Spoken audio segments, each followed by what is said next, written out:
Hello students, welcome to the class on financial management subject. In this session, we are going to revise the first module of financial management subject, that is working capital management. Let us begin the session. We studied about the working capital management in our first module, right? ಮೊದಲನೇ ಅಧ್ಯಾಯದಲ್ಲಿ ನಾವು working capital ಮ್ಯಾನೇಜ್ಮೆಂಟ್ಗೆ ಸಂಬಂಧಪಟ್ಟಂತಹ ವಿಷಯಗಳ ಬಗ್ಗೆ ಅಧ್ಯಯನವನ್ನ ಮಾಡಿದ್ದೇವೆ. ಹೌದಾ? ಯಾವ್ಯಾವ ವಿಷಯಗಳಿಗೆ ಸಂಬಂಧಪಟ್ಟಂತೆ ಅಧ್ಯಯನವನ್ನ ಮಾಡಿದ್ದೀವಿ ನಾವು? ವರ್ಕಿಂಗ್ ಕ್ಯಾಪಿಟಲ್ ಅಂದ್ರೆ ಏನು, ಅಥವಾ ದುಡಿಯುವ ಬಂಡವಾಳ ಅಂದ್ರೆ ಏನು, ದುಡಿಯುವ ಬಂಡವಾಳದ ನಿರ್ವಹಣೆ ಅಂದ್ರೆ ಏನು, ವರ್ಕಿಂಗ್ ಕ್ಯಾಪಿಟಲ್ ಮ್ಯಾನೇಜ್ಮೆಂಟ್ ಅಂದ್ರೆ ಏನು, ಅದನ್ನ ನಾವು ಯಾವ ರೀತಿಯಾಗಿ ಲೆಕ್ಕಾಚಾರ ಹಾಕ್ತೀವಿ ಅನ್ನುವಂಥದ್ದು ಮುಖ್ಯವಾಗಿ. ಅದ್ರ ಜೊತೆಗೆ ನಾವು ಯಾವ್ಯಾವ ವಿಷಯಗಳ ಬಗ್ಗೆ ತಿಳ್ಕೊಂಡ್ವಿ ಅಂದ್ರೆ ವರ್ಕಿಂಗ್ ಕ್ಯಾಪಿಟಲ್ ಅಂದ್ರೆ ಏನು, ಅದರ classification, working capital classification aspect ಬಗ್ಗೆ ತಿಳ್ಕೊಂಡ್ವಿ. ಆಮೇಲೆ the factors influencing the working capital requirement of the organization. ಯಾವುದೇ ಒಂದು ವ್ಯವಹಾರ ಸಂಸ್ಥೆಯಲ್ಲಿ ದುಡಿಯುವ ಬಂಡವಾಳದ ಅವಶ್ಯಕತೆಗಳ ಬಗ್ಗೆ, ಅದರ ಮೇಲೆ ಪರಿಣಾಮವನ್ನ ಬೀರುವ ಅಂಶಗಳು ಯಾವ್ದು ಅನ್ನೋದನ್ನ ತಿಳ್ಕೊಂಡಿದ್ವಿ. ಮತ್ತೆ ಆಪರೇಟಿಂಗ್ ಸೈಕಲ್ ಅಂತ ಅಂದ್ರೆ ಏನು, ಕ್ಯಾಶ್ ಸೈಕಲ್ ಅಂತ ಅಂದ್ರೇನು, ಆಪರೇಟಿಂಗ್ ಸೈಕಲ್ ಅನ್ನು ನಾವು ಹೇಗೆ ಕ್ಯಾಲ್ಕುಲೇಷನ್ ಮಾಡ್ತೀವಿ, ವರ್ಕಿಂಗ್ ಕ್ಯಾಪಿಟಲ್ ಅನ್ನ ಯಾವ ಡಿಫ್ರೆಂಟ್ ಮೆಥಡ್ಸ್ ಯೂಸ್ ಮಾಡಿ ನಾವು ಕ್ಯಾಲ್ಕುಲೇಷನ್ ಮಾಡಬಹುದು, ಅದ್ರ ಜೊತೆಗೆ ವರ್ಕಿಂಗ್ ಕ್ಯಾಪಿಟಲ್ ನ ಹೇಗೆ ನಾವು ಆರ್ಗನೈಸೇಷನ್ ಅಲ್ಲಿ ಕ್ಯಾಲ್ಕುಲೇಟ್ ಮಾಡ್ತೀವಿ ಅನ್ನೋಂತಹದಕ್ಕೆ ಸಂಬಂಧಪಟ್ಟಂತೆ ಕೆಲವೊಂದು ಪ್ರಾಬ್ಲಮ್ಸ್ ಗಳನ್ನ ಸಾಲ್ವ್ ಮಾಡೋದನ್ನ ನಾವು ಮೊದಲನೇ ಚಾಪ್ಟರ್ ನಲ್ಲಿ ಕಲ್ತಿದ್ದೀವಿ. ಹೌದಾ? ಸೊ ವರ್ಕಿಂಗ್ ಕ್ಯಾಪಿಟಲ್ ಮ್ಯಾನೇಜ್ಮೆಂಟ್ ಸಂಬಂಧಪಟ್ಟಂತೆ ವರ್ಕಿಂಗ್ ಕ್ಯಾಪಿಟಲ್ ಅನ್ನುವಂತಹದ್ದು ಅಥವಾ ದುಡಿಯುವ ಬಂಡವಾಳ ಅಂದ್ರೆ ಏನು, ಯಾವುದೇ ಒಂದು ವ್ಯವಹಾರ ಸಂಸ್ಥೆ ತನ್ನ ದಿನನಿತ್ಯದ ಚಟುವಟಿಕೆಗಳನ್ನ ನಡೆಸ್ಕೊಂಡು ಹೋಗ್ಲಿಕ್ಕೆ ಅಥವಾ ತನ್ನ ದಿನನಿತ್ಯದ ಚಟುವಟಿಕೆಗಳನ್ನ ಸುಗಮವಾಗಿ ಯಾವುದೇ ಅಡೆತಡೆಗಳಿಲ್ಲದೆ ನಿರ್ವಹಿಸ್ಕೊಂಡು ಹೋಗ್ಲಿಕ್ಕೆ ಅವಶ್ಯವಿರುವಂತಹ ಬಂಡವಾಳವನ್ನ ನಾವು ದುಡಿಯುವ ಬಂಡವಾಳ ಅಂತ ಹೇಳ್ತೀವಿ. ಹೌದಾ? So working capital means here the capital which is required by the organization for managing their day-to-day activities will be considered as the working capital, and managing these working capital in the organization in a very efficient manner that will definitely help for the success of the organization. Hence the working capital management is going to be considered as one of the important aspect of the financial management. ಯಾವ ಒಂದು ವ್ಯವಹಾರ ಸಂಸ್ಥೆನಲ್ಲಿ ಈ ದುಡಿಯುವ ಬಂಡವಾಳವನ್ನ ಅತ್ಯಂತ ಸಮರ್ಪಕವಾಗಿ ಮತ್ತು ಸೂಕ್ತವಾಗಿ ನಿರ್ವಹಿಸ್ತಾ ಹೋಗ್ತಾರೆ, ಆ ಒಂದು ವ್ಯವಹಾರ ಸಂಸ್ಥೆ ಖಂಡಿತವಾಗಿ ಯಶಸ್ಸನ್ನ ಕಾಣುತ್ತೆ. ಹಾಗಾಗಿ ನಾವು ದುಡಿಯುವ ಬಂಡವಾಳದ ನಿರ್ವಹಣೆಯನ್ನ ಹಣಕಾಸಿನ ನಿರ್ವಹಣೆಯಲ್ಲಿ ಒಂದು ಬಹಳ ಪ್ರಮುಖವಾದಂತಹ ಅಂಶವಾಗಿ ಮತ್ತು ಒಂದು ಬಹಳ ಪ್ರಮುಖವಾದಂತಹ ಅಧ್ಯಯನವನ್ನ ಇಲ್ಲಿ ನಾವು ಮಾಡ್ತೇವೆ. Okay, so this is with regard to the working capital management. Now what are the components of the working capital? Working capital ನಲ್ಲಿ ಇರುವಂತಹ ಮುಖ್ಯವಾದಂತಹ ಅಂಶಗಳು ಯಾವ್ದು ಅಂದ್ರೆ ಕರೆಂಟ್ ಅಸೆಟ್ಸ್ ಮತ್ತೆ current liabilities. Okay, so current assets ಅಂತ ಹೇಳ್ತೀವಿ. ಕರೆಂಟ್ ಅಸೆಟ್ಸ್ ಅಂತ ಅಂದ್ರೇನು, ಯಾವ ಒಂದು ಅಸೆಟ್ ಅನ್ನ ನೀವು ಇಮಿಡಿಯೇಟ್ ಆಗಿ ಕ್ಯಾಶ್ ಫಾರ್ಮಿಗೆ ಕನ್ವರ್ಟ್ ಮಾಡಬಹುದು ಅಂತದನ್ನ ನಾವೇನಂತ ಹೇಳ್ತೀವಿ, ಕರೆಂಟ್ ಅಸೆಟ್ಸ್ ಅಂತ ಹೇಳ್ತೀವಿ. ಕರೆಂಟ್ ಅಸೆಟ್ಸ್ ಗೆ ಎಕ್ಸಾಂಪಲ್ ಯಾವ್ದು? ಆರ್ಗನೈಸೇಷನ್ ಇರುವಂತಹ ಕ್ಯಾಶ್ ಬ್ಯಾಲೆನ್ಸಸ್ ಮತ್ತೆ ಬ್ಯಾಂಕ್ ಬ್ಯಾಲೆನ್ಸಸ್, ಬಿಲ್ಸ್ ರಿಸೀವಬಲ್ ಆಗಿರಬಹುದು. ಓಕೆನಾ? ಇದೆಲ್ಲದನ್ನು ಕೂಡ ನಾವೇನಂತ ಹೇಳ್ತೀವಿ, ಕರೆಂಟ್ ಅಸೆಟ್ಸ್ ಅಂತ ಹೇಳ್ತೀವಿ. ಕರೆಂಟ್ ಲಯಬಿಲಿಟೀಸ್ ಅಂದ್ರೆ ಏನು, ಯಾವ ಒಂದು ಆಬ್ಲಿಗೇಷನ್ಸ್ ಅನ್ನ ಆರ್ಗನೈಸೇಷನ್ ತುಂಬಾ ಶಾರ್ಟ್ ಪೀರಿಯಡ್ ಅಲ್ಲಿ, ಸೇ ಫಾರ್ ಎಕ್ಸಾಂಪಲ್ 1 year ಅಂತ ಅನ್ಕೊಳ್ಳೋಣ, 1 year ಪೀರಿಯಡ್ ಅಲ್ಲಿ ರೀಪೇ ಮಾಡಬೇಕಾಗತ್ತೆ, ಅದನ್ನ ನಾವೇನಂತ ಹೇಳ್ತೀವಿ, ಕರೆಂಟ್ ಲಯಬಿಲಿಟೀಸ್ ಅಂತ ಹೇಳ್ತೀವಿ. Examples bills payable, bank overdraft. Okay, so ಇದನ್ನ ನಾವು ಕರೆಂಟ್ ಲಯಬಿಲಿಟೀಸ್ಗೆ ಎಕ್ಸಾಂಪಲ್ ಕೊಡ್ಬೋದು. Then the different types of the working capital. So ಇಷ್ಟು ತರಹನಾದಂತಹ ವರ್ಕಿಂಗ್ ಕ್ಯಾಪಿಟಲ್ ಕ್ಲಾಸಿಫಿಕೇಶನ್ಸ್ ಗಳನ್ನ ನಾವು ನೋಡಿದೀವಿ. ಹೌದಾ? ಸೊ ವರ್ಕಿಂಗ್ ಕ್ಯಾಪಿಟಲ್ ನ ಮೇನ್ ಆಗಿ 3 ಕ್ಲಾಸಿಫಿಕೇಶನ್ ಮಾಡ್ತೀವಿ, based on the concept and based on the periodicity and based on the financial aspects. Okay, so this is what we studied in the classification of the working capital. Then factors affecting the working capital. ಒಂದು ವ್ಯವಹಾರ ಸಂಸ್ಥೆಯ ದುಡಿಯುವ ಬಂಡವಾಳದ ಮೇಲೆ ಪ್ರಭಾವ ಬೀರುವಂತಹ ಅಂಶಗಳನ್ನ ನಾವು ಯಾವ್ದು ಅಂತ ವಿಂಗಡಿಸೋದಾದ್ರೆ, ಕೆಲವೊಂದನ್ನ ನಾವು ಬಾಹ್ಯ ಅಂಶಗಳು ಅಂತ ಹೇಳ್ತೀವಿ, ಕೆಲವೊಂದನ್ನ ಆಂತರಿಕ ಅಂಶಗಳು ಅಂತ ಹೇಳ್ತೀವಿ. ಅಂದ್ರೆ the factors that is going to influence the working capital can be classified into 2 categories. One is internal factors and another one is external factors. Those factors that is going to affect the working capital requirement of the organization within the organization. Okay, so ಯಾವ ಒಂದು ಅಂಶಗಳು ದುಡಿಯುವ ಬಂಡವಾಳದ ನಿರ್ವಹಣೆಯ ಮೇಲೆ ಅಥವಾ ಅದರ ಒಂದು ಪೂರೈಕೆಯ ಮೇಲೆ ವ್ಯವಹಾರ ಸಂಸ್ಥೆಯ ಒಳಗಿನಿಂದ ಪ್ರಭಾವವನ್ನು ಬೀರುತ್ತೆ, ಅದನ್ನು ನಾವು ಇಂಟರ್ನಲ್ ಫ್ಯಾಕ್ಟರ್ಸ್ ಅಂತ ಹೇಳ್ತೀವಿ. ಬಾಹ್ಯ ಅಂಶಗಳು ಅಂತ ಅಂದರೆ ವ್ಯವಹಾರ ಸಂಸ್ಥೆಯ ಹೊರಗಿನ ಅಂಶಗಳು ಯಾವುದೇ ರೀತಿಯಾಗಿ ಒಂದು ವ್ಯವಹಾರ ಸಂಸ್ಥೆಯ ದುಡಿಯುವ ಬಂಡವಾಳದ ಮೇಲೆ ಪ್ರಭಾವ ಬೀರುತ್ತೆ, ಅದನ್ನು ನಾವು ಎಕ್ಸ್ಟರ್ನಲ್ ಫ್ಯಾಕ್ಟರ್ಸ್ ಅಂತ ಹೇಳ್ತೀವಿ. ಓಕೆ, ಸೊ ಈ ರೀತಿಯಾಗಿ ನಾವು ಫ್ಯಾಕ್ಟರ್ಸ್ಗಳನ್ನು ಗಮನಿಸ್ತೀವಿ. ಅದರಲ್ಲಿ ಇಂಟರ್ನಲ್ ಫ್ಯಾಕ್ಟರ್ಸ್ಗಳು ಯಾವುದು ಅಂತ ಅಂದರೆ nature of the business. Nature of the business ಅಂತ ಅಂದರೆ ಯಾವ ರೀತಿಯಾಗಿ ಒಂದು ವ್ಯವಹಾರ ಸಂಸ್ಥೆ ತನ್ನ ಚಟುವಟಿಕೆಗಳನ್ನು ನಡೆಸ್ತಾ ಇದೆ, ಮತ್ತು ಅದು ಯಾವ ರೀತಿಯಲ್ಲಿ ತನ್ನ ಒಂದು ಯಾವ ಮಟ್ಟದಲ್ಲಿ ತುಂಬ ದೊಡ್ಡ ಬಿಸ್ನೆಸ್ ಆರ್ಗನೈಸೇಷನ್, ಚಿಕ್ಕ ಬಿಸ್ನೆಸ್ ಆರ್ಗನೈಸೇಷನ್, ಮತ್ತು ಯಾವ ರೀತಿಯಾಗಿ ಅವರು ಒಂದು ಬಿಸ್ನೆಸ್ ಡಿಸಿಷನ್ಸ್ಗಳನ್ನು ತಗೋತಾರೆ ಅನ್ನೋದ್ರ ಮೇಲೆ ಆ ಒಂದು ವ್ಯವಹಾರ ಸಂಸ್ಥೆಯ ವರ್ಕಿಂಗ್ ಕ್ಯಾಪಿಟಲ್ ರಿಕ್ವೈರ್ಮೆಂಟ್ಸು ಡಿಪೆಂಡ್ ಆಗಿರುತ್ತೆ. ಓಕೆ, ಅದ್ರ ಜೊತೆಗೆ ಪ್ರೊಡಕ್ಷನ್ ಪಾಲಿಸೀಸ್ ಅಂತ ಹೇಳ್ತೀವಿ. ಪ್ರೊಡಕ್ಷನ್ ಪಾಲಿಸೀಸ್ ಅಂತ ಅಂದರೆ ಆ ಒಂದು ಆರ್ಗನೈಸೇಷನು ಯಾವ ರೀತಿಯಾಗಿ ಪ್ರೊಡಕ್ಷನ್ ಆಕ್ಟಿವಿಟೀಸನ್ನು ನಡೆಸುತ್ತೆ, ಆ ಪ್ರೊಡಕ್ಷನ್ ಆಕ್ಟಿವಿಟೀಸನ್ನು ನಡೆಸಲಿಕ್ಕೆ ಅವ್ರು ಯಾವ ರೀತಿಯಾಗಿ ಪಾಲಿಸೀಸ್ಗಳನ್ನು ಮಾಡ್ಕೊಂಡಿದ್ದಾರೆ. ಪಾಲಿಸೀಸ್ ಅಂತಂದರೆ ನೀತಿ ನಿಯಮಗಳು, ಹೌದಾ?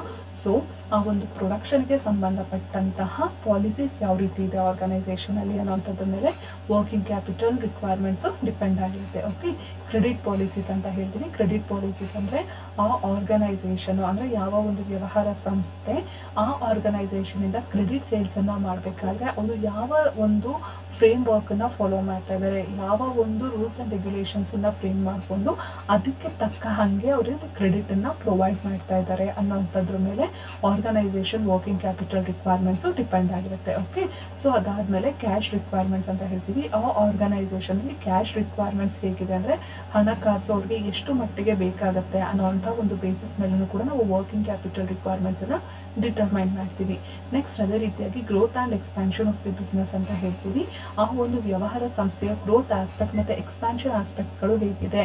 ಆರ್ಗನೈಸೇಷನ್ ತುಂಬ ಗ್ರೋತ್ ಓರಿಯೆಂಟೆಡ್ ಆಗಿದ್ದರೆ ಅಂದರೆ ಅವ್ರು ಬೇರೆ ಬೇರೆ ಡೈವರ್ಸಿಫಿಕೇಶನ್ಗೆ ಹೋಗ್ತಾ ಇರ್ತಾರೆ. ಸೊ ಹಾಗಾಗಿ ಅಲ್ಲಿ ವರ್ಕಿಂಗ್ ಕ್ಯಾಪಿಟಲ್ ರಿಕ್ವೈರ್ಮೆಂಟ್ಸು ವೇರಿಯೇಷನ್ ಆಗುವಂಥ ಚಾನ್ಸಸ್ ಇರುತ್ತೆ.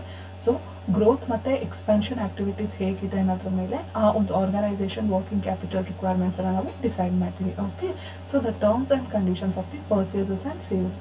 ಆರ್ಗನೈಸೇಷನ್ನು ಪರ್ಚೇಸ್ ಮಾಡಬೇಕಾದ್ರೆ, ಕ್ರೆಡಿಟ್ ಪರ್ಚೇಸನ್ನು ಮಾಡಬೇಕಾದ್ರೆ ಯಾವ್ಯಾವ ಒಂದು ಟರ್ಮ್ಸ್ ಆ್ಯಂಡ್ ಕಂಡೀಷನ್ಸನ್ನು ಫಾಲೋ ಮಾಡ್ತಾ ಇದೆ, ಅದೇ ರೀತಿಯಾಗಿ ಸೇಲ್ಸನ್ನು ಮಾಡುವಾಗ ಅವರು ಕ್ರೆಡಿಟ್ ಸೇಲ್ಸನ್ನು ಮಾಡಿದ್ರೆ ಸಾಲವನ್ನು ಕೊಡುವಾಗ ಯಾವ ರೀತಿಯಾದಂತಹ ಕಂಡೀಷನ್ಸ್ಗಳನ್ನು ಫಾಲೋ ಮಾಡ್ತಾ ಇದ್ದಾರೆ ಅನ್ನೋದ್ರ ಮೇಲೆ organisation working capital requirements depend ಆಗುತ್ತೆ. Okay, and the price level changes ಮೇಲೂ ಕೂಡ ಆ ಒಂದು ಆರ್ಗನೈಸೇಷನ್ ಯಾವ ರೀತಿ ಅದಕ್ಕೆ ಅಡಾಪ್ಟ್ ಮಾಡ್ಕೊತಾ ಇದೆ, ತುಂಬ ಫ್ಲಕ್ಚುಯೇಷನ್ ಆಗ್ತಾ ಇದೆಯಾ ಪ್ರೈಸ್ ಲೆವೆಲ್ಗಳಲ್ಲಿ ಅಥವಾ ಫ್ಲಕ್ಚುಯೇಷನ್ಸ್ ಕಮ್ಮಿ ಇದೆಯಾ ಅನ್ನುವಂತಹ ಒಂದು ಫ್ಯಾಕ್ಟರ್ ಮೇಲೆ ಆರ್ಗನೈಸೇಷನ್ ವರ್ಕಿಂಗ್ ಕ್ಯಾಪಿಟಲ್ನ ನಾವು ಆ ಒಂದು ಆರ್ಗನೈಸೇಷನ್ಗೆ ವರ್ಕಿಂಗ್ ಕ್ಯಾಪಿಟಲ್ ಎಷ್ಟು ಬೇಕು ಅನ್ನೋದನ್ನು ನಾವು ಡಿಸೈಡ್ ಮಾಡ್ತೀವಿ. Okay, and external factors like business ಸೈಕಲಲ್ಲಿ ಆಗಿರುವಂತಹದ್ದು, ಅಂದರೆ ಬಿಸ್ನೆಸ್ ಸೈಕಲ್ ಯಾವ ಕಂಡೀಷನಲ್ಲಿದೆ, ಅಂದರೆ ಅದು ಬೂಮ್ ಸ್ಟೇಜಲ್ಲಿ ಇದೆಯಾ, ರಿಸೆಷನ್ ಸ್ಟೇಜಲ್ಲಿ ಇದೆಯಾ ಅನ್ನೋಂತಹದ್ರ ಮೇಲೆ ಆರ್ಗನೈಸೇಷನ್ಗೆ ವರ್ಕಿಂಗ್ ಕ್ಯಾಪಿಟಲ್ ಹೇಗೆ ಬೇಕಾಗುತ್ತೆ ಅನ್ನುವಂಥದ್ದು ಇಂಪಾರ್ಟೆಂಟ್ ಆಗುತ್ತೆ. ಮತ್ತು ಟೆಕ್ನಾಲಜಿಲಿ ಆಗ್ತಾ ಇರುವಂತಹ ಚೇಂಜಸ್ಸು ಅದನ್ನು ಆರ್ಗನೈಸೇಷನ್ ಹೇಗೆ ರಿಸೀವ್ ಮಾಡ್ಕೋತಾ ಇದೆ ಅನ್ನೋದ್ರ ಮೇಲೆ organisation working capital requirements depend ಆಗಿರುತ್ತೆ. ಅದ್ರ ಜೊತೆಗೆ ಆರ್ಗನೈಸೇಷನಲ್ಲಿ ಇರುವಂತಹ ಒಂದು ಇನ್ಫ್ರಾಸ್ಟ್ರಕ್ಚರಲ್ ಫೆಸಿಲಿಟೀಸು ಮತ್ತು ಆ ಒಂದು ಇಂಡಸ್ಟ್ರಿನಲ್ಲಿ ಸಿಗುವಂತಹ ಇನ್ಫ್ರಾಸ್ಟ್ರಕ್ಚರ್ ಫೆಸಿಲಿಟೀಸು ಮತ್ತು ಅವ್ರು ಫಾಲೋ ಮಾಡ್ತಾ ಇರುವಂತಹ ಒಂದು ಇಂಪೋರ್ಟ್ ಪಾಲಿಸೀಸ್ ಏನಿರುತ್ತೆ, government import policies, taxation policies, ಇದೆಲ್ಲದೂ ಕೂಡ ವರ್ಕಿಂಗ್ ಕ್ಯಾಪಿಟಲ್ ಎಷ್ಟು ಬೇಕು ಅನ್ನೋದ್ರ ಮೇಲೆ ಇನ್ಫ್ಲೂಯೆನ್ಸ್ ಆಗ್ತಾ ಹೋಗುತ್ತೆ. Okay, so these are the factors that is going to influence the working capital requirements. And we studied about the operating cycle concept, right? Operating cycle concept ಬಗ್ಗೆ ನಾವು ಡಿಸ್ಕಸ್ ಮಾಡಿದ್ವಿ. ಏನು ಆಪರೇಟಿಂಗ್ ಸೈಕಲ್ ಅಂತ ಅಂದರೆ it is the time gap between the purchase of the raw materials and collection for sale will be considered as the operating cycle. Operating cycle ಅಂತ ಅಂದ್ರೆ ಏನು, ಯಾವುದೇ ಒಂದು ಆರ್ಗನೈಸೇಷನು ಗೂಡ್ಸನ್ನು ಮ್ಯಾನುಫ್ಯಾಕ್ಚರ್ ಮಾಡಬೇಕಂದ್ರೆ ಅವ್ರು ಏನು ಮಾಡ್ತಾರೆ, ಫಸ್ಟು ರಾ ಮೆಟೀರಿಯಲ್ಸನ್ನು ಪರ್ಚೇಸ್ ಮಾಡ್ತಾರೆ, ಹೌದಾ? ಸೊ ರಾ ಮೆಟೀರಿಯಲ್ಸನ್ನು ಪರ್ಚೇಸ್ ಮಾಡಿದಾಗಿಂದ ಆ ಒಂದು ಗೂಡ್ಸನ್ನು ಸೇಲ್ ಮಾಡಿ ಅವ್ರಿಗೆ ಕ್ಯಾಶು ರಿಸೀವ್ ಆಗೋ ತನಕ ಇರುವಂತಹ ಟೈಮ್ ಪೀರಿಯಡನ್ನು ನಾವೇನಂತ ಹೇಳ್ತೀವಿ, ಆಪರೇಟಿಂಗ್ ಸೈಕಲ್ ಅಂತ ಹೇಳ್ತೀವಿ, ಹೌದಾ? ಹಾಗಾದರೆ ಯಾವ್ಯಾವ ಸ್ಟೆಪ್ಸ್ ಬರುತ್ತೆ ಇದರಲ್ಲಿ ಅಂತಂದರೆ, ಫಸ್ಟ್ ಏನು ಮಾಡ್ತಾರೆ, ರಾ ಮೆಟೀರಿಯಲ್ಸನ್ನು ಅವ್ರ ಹತ್ರ ಇರುವಂತಹ ಕ್ಯಾಶನ್ನು ಕೊಟ್ಟು ಅವ್ರು ಏನು ಮಾಡ್ತಾರೆ, ರಾ ಮೆಟೀರಿಯಲ್ಸನ್ನು ಪರ್ಚೇಸ್ ಮಾಡ್ತಾರೆ. Conversion of cash into raw materials, conversion of raw materials into work in progress. ನೀವು ತಂದಂತಹ ರಾ ಮೆಟೀರಿಯಲ್ಸನ್ನು ಏನು ಮಾಡ್ತೀರಾ, ನೀವು ವರ್ಕ್ ಇನ್ ಪ್ರೋಸೆಸ್ ಆಗಿ ಕನ್ವರ್ಟ್ ಮಾಡ್ತೀರಾ. ಅಂದರೆ ನೀವು ರಾ ಮೆಟೀರಿಯಲ್ಸನ್ನು ಪರ್ಚೇಸ್ ಮಾಡಿದ್ಮೇಲೆ ಏನು ಮಾಡ್ತೀರಾ, ಫಿನಿಶ್ಡ್ ಗೂಡ್ಸ್ ಆಗಿ ಕನ್ವರ್ಟ್ ಮಾಡ್ತೀರಾ. ಸೊ ಫಿನಿಶ್ಡ್ ಗೂಡ್ಸ್ ಆಗಿ ಕನ್ವರ್ಟ್ ಮಾಡಬೇಕಂದ್ರೆ ನೀವು ಪ್ರೊಡಕ್ಷನ್ ಪ್ರೋಸೆಸ್ಸನ್ನು ಶುರು ಮಾಡ್ತೀರಾ. ಸೊ ನಿಮ್ಮ ರಾ ಮೆಟೀರಿಯಲ್ಸನ್ನು ಇಟ್ಕೊಂಡು ನೀವು ಫಿನಿಶ್ಡ್ ಪ್ರಾಡಕ್ಟ್ಸನ್ನು ಕನ್ವರ್ಟ್ ಮಾಡುವಂತಹ ಮಧ್ಯೆ ಇರೋ ಸ್ಟೇಜನ್ನು ನಾವೇನಂತ ಹೇಳ್ತೀವಿ, ವರ್ಕ್ ಇನ್ ಪ್ರೋಸೆಸ್ ಅಂತ ಹೇಳ್ತೀವಿ. Okay, so work in process ಆದಮೇಲೆ ನೀವೇನು ಮಾಡ್ತೀರಾ, ನಿಮ್ಮ ಒಂದು ಪ್ರಾಡಕ್ಟ್ ಫಿನಿಶ್ಡ್ ನೀವೇನು ಮೆಟೀರಿಯಲ್ಸನ್ನು ಕೊಟ್ಟಿರ್ತೀರಲ್ಲ ಪ್ರೊಡಕ್ಷನ್ ಪ್ರೋಸೆಸ್ಸಲ್ಲಿ, ಅದೇನಾಗುತ್ತೆ ಫಿನಿಶ್ಡ್ ಪ್ರಾಡಕ್ಟ್ಸ್ ಆಗಿ ಕನ್ವರ್ಟ್ ಆಗುತ್ತೆ. ಈ ಫಿನಿಶ್ಡ್ ಪ್ರಾಡಕ್ಟ್ಸನ್ನು ನೀವೇನು ಮಾಡ್ತೀರಾ, ಇವಾಗ ಸೇಲ್ಸ್ ಮಾಡ್ತೀರಾ. ಸೇಲ್ಸ್ ಮಾಡಬೇಕಾದ್ರೆ ನೀವೇನು ಮಾಡಬಹುದು, ಕ್ಯಾಶ್ ಸೇಲ್ಸ್ ಬೇಕಾದ್ರೂ ಮಾಡಬಹುದು ಅಥವಾ ಕ್ರೆಡಿಟ್ ಸೇಲ್ಸ್ ಬೇಕಾದ್ರೂ ಮಾಡಬಹುದು. ಸೊ ನೀವು ಕ್ಯಾಶ್ ಸೇಲ್ಸನ್ನು ಮಾಡಿದ್ರೆ ನಿಮಗೆ ಇಮಿಡಿಯೇಟ್ ಆಗಿ ಏನಾಗುತ್ತೆ, ಕ್ಯಾಶು ರಿಯಲೈಸ್ ಆಗುತ್ತೆ. ಇನ್ ಕೇಸ್ ನೀವು ಕ್ರೆಡಿಟ್ ಸೇಲ್ಸನ್ನು ಮಾಡಿದ್ರೆ ನೀವೇನು ಮಾಡ್ತೀರಾ, ಅಲ್ಲಿ ಒಂದು ಕ್ರೆಡಿಟ್ ಸೇಲ್ಸ್ ಆದಾಗ ನೀವು ಅವ್ರಿಗೆ ಕ್ರೆಡಿಟ್ ಬೇಸಿಸ್ ಮೇಲೆ ಸೇಲ್ಸನ್ನು ಮಾಡಿರ್ತೀರಾ, ಅವ್ರು ಒಂದಷ್ಟು ದಿನ ಬಿಟ್ಟು ನಿಮಗೆ ಹಣವನ್ನು ವಾಪಸ್ ಕೊಡ್ತಾರೆ. ಸೊ ಅವಾಗ ನಾವು ಅದನ್ನು ಏನಂತ ಹೇಳ್ತೀವಿ, ನಿಮ್ಮ ಒಂದು ಸೇಲ್ಸನ್ನು ಕ್ರೆಡಿಟ್ ಸೇಲ್ಸನ್ನು ನೀವೇನು ಮಾಡಿದ್ರಿ, ಅದನ್ನು ಡೆಟಾಸ್ ಆಗಿ ಕನ್ವರ್ಟ್ ಮಾಡ್ಕೊಂಡ್ರಿ. ಓಕೆ, ಸೊ ಮತ್ತೆ ನೀವು ಅವ್ರಿಗೊಂದಷ್ಟು ಟೈಮ್ ಪೀರಿಯಡನ್ನು ಕೊಟ್ಟಿರ್ತೀರ, ಅವ್ರು ಏನು ಮಾಡ್ತಾರೆ, ನಿಮಗೆ ಆ ಟೈಮ್ ಪೀರಿಯಡ್ ಆದಮೇಲೆ ದುಡ್ಡನ್ನ ವಾಪಸ್ ಕೊಡ್ತಾರೆ. Okay, so the time gap between these processes will be called as the operating cycle. So operating ಸೈಕಲ್ನಲ್ಲಿ ಇಷ್ಟು ಸ್ಟೇಜಸ್ ಬರುತ್ತೆ. ಈ ಸ್ಟೇಜಸ್ ಮಧ್ಯೆ ಇರುವಂತಹ ಟೈಮ್ ಪೀರಿಯಡನ್ನು ನಾವೇನಂತ ಹೇಳ್ತೀವಿ, ಆಪರೇಟಿಂಗ್ ಸೈಕಲ್ ಅಂತ ಹೇಳ್ತೀವಿ. ಓಕೆ, ಸೊ ಇದನ್ನು ಮತ್ತೆ ಕ್ಯಾಶ್ ಸೈಕಲ್ ಅಂತ ಹೇಳ್ತೀವಿ. ಕ್ಯಾಶ್ ಸೈಕಲ್ ಅಂತ ಅಂದರೆ ನಾವು ರಾ ಮೆಟೀರಿಯಲ್ಸ್ಗೆ ಪೇಮೆಂಟನ್ನು ಮಾಡೋದ್ರಿಂದ ಹಿಡಿದು ನಮಗೆ ಮತ್ತೆ collection of cash from the sales is called as the cash cycle. ನಾವು ರಾ ಮೆಟೀರಿಯಲ್ಸನ್ನು ಪರ್ಚೇಸ್ ಮಾಡಿದಾಗಿಂದ ಹಿಡಿದು ಅದಕ್ಕೆ ಪೇಮೆಂಟನ್ನು ಮಾಡ್ತೀವಿ, ಹೌದಾ. ಸೊ ಆ ಪೇಮೆಂಟ್ ಪೀರಿಯಡಿಂದ ನಿಮಗೆ ಕ್ಯಾಶ್ ವಾಪಸ್ ಸಿಗೋ ತನಕ ಇರುವಂತಹ ಟೈಮ್ ಪೀರಿಯಡನ್ನು ನಾವೇನಂತ ಹೇಳ್ತೀವಿ, ಕ್ಯಾಶ್ ಸೈಕಲ್ ಅಂತ ಹೇಳ್ತೀವಿ. ಓಕೆನಾ. ಸೊ ಆಪರೇಟಿಂಗ್ ಸೈಕಲನ್ನು ಹೇಗೆ ನಾವು ಕ್ಯಾಲ್ಕುಲೇಷನ್ ಮಾಡ್ತೀವಿ ಅಂತ ಅಂದರೆ, by using this formula, that is O is equal to R plus W plus F plus D plus D minus C. O means duration of the operating cycle. ಓನ ಅಂತಹದ್ದು ಒಂದು operating cycle duration represent ಮಾಡುತ್ತೆ. R ಅಂತ ಅಂದರೆ raw material storage period, W ಅಂತ ಅಂದರೆ work in process period, F means finished goods storage period, plus D means debtors collection period, minus creditors payment period. Okay, this is how we can calculate the duration of the operating cycle. Okay, and we studied about the approaches or strategies of the current assets financing policies. Organization ಇರುವಂತಹ current ಅಸೆಟ್ಸನ್ನು finance ಮಾಡುವಾಗ ಯಾವ ರೀತಿಯಾದಂತಹ ಪಾಲಿಸೀಸ್ಗಳನ್ನು ನಾವು adapt ಮಾಡ್ಕೋಬಹುದು ಅನ್ನೋದಕ್ಕೆ ಈ approaches ಬಗ್ಗೆ ತಿಳ್ಕೊಂಡಿದ್ವಿ, ಹೌದಾ. ಮೇಯ್ನಾಗಿ ಆರ್ಗನೈಸೇಷನಲ್ಲಿ ಕರೆಂಟ್ ಅಸೆಟ್ಸನ್ನು ಫಿನಾನ್ಸ್ ಮಾಡಲಿಕ್ಕೆ 4 ಸ್ಟ್ರಾಟಜಿಗಳನ್ನು ಅವ್ರು ಯೂಸ್ ಮಾಡ್ಕೊತಾರೆ. Conservative approach, aggressive approach, moderate approach, hedging or matching approach ಅಂತ ನಾವು ಹೇಳ್ತೀವಿ. Okay, here we two approaches are very important, conservative approach and aggressive approach. Conservative ಅಪ್ರೋಚಲ್ಲಿ ಏನು ಮಾಡ್ತಾರೆ ಅಂತ ಅಂದರೆ, ಆರ್ಗನೈಸೇಷನಲ್ಲಿ ಕರೆಂಟ್ ಅಸೆಟ್ಸಿಗೆ ಫಿನಾನ್ಸ್ ಮಾಡುವಾಗ ಮೇಯ್ನಾಗಿ ಅವರು ಲಾಂಗ್ ಟರ್ಮ್ ಸೋರ್ಸಸನ್ನು ಯೂಸ್ ಮಾಡ್ಕೋತಾರೆ, ಫಿನಾನ್ಷಿಯಲ್ ಸೋರ್ಸಸನ್ನು.